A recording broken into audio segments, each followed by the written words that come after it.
Zorica Krsmanović, majka monstruozno ubijene pevačice Jelene Krsmanović, pred smrti svojim najbližima otkrila da zna ko je ubio ćerku.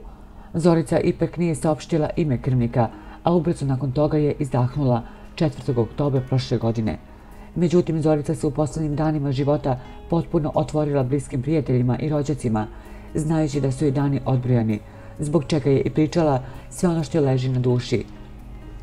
Ona nikad nije verovala Marjanovićima, dok su svi drugi mislili da Jelena ima skladan brak, da je srećna i zadovoljna, što su svi Marjanovići od prvog dana nakon smrti govorili. Zorica je znala pravu istinu. Više puta, nakon što je Jeleno telo pronađeno, znala je da kaže da su ju ubili dete i da nisu znali da je sačuvaju, priča jedna od rođaka pokojne Zorice. Jelenina majka je možda jedina znala istinu o pravom odnosu Zorana i Jelene i kakav je stvarno bio njen život u kući Marjanovića. Zorica je znala da se Jelena udala iz ljubavi, ali da je brak kasnije bio daleko od idiličnog.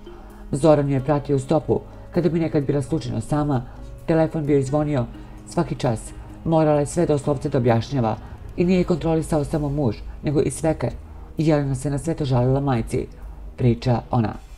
Od samog početka je sumnjala da Marjanovići znaju mnogo više nego što su rekli, ali nije želela da se sukobljava sa njima zbog Jane, ali pred samom smrti iz postelje rekla nam je da zna ko je ubica, ali nije rekla njegovo ime. To su joj bile poslednje reči, kaže rođaka.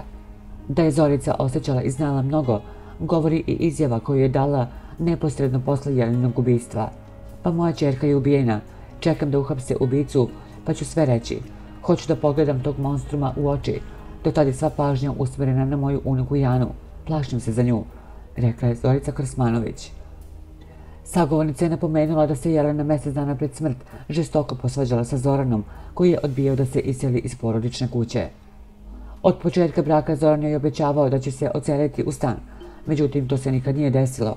Na jednom od posljednjih nastupa Jelena se žestoko posvađala sa suprugom, pa je umjesto u dom Marjanovića otišla kod majke. Tada je rekla da više ne može da podnese život u zajednici, kaže rođaka.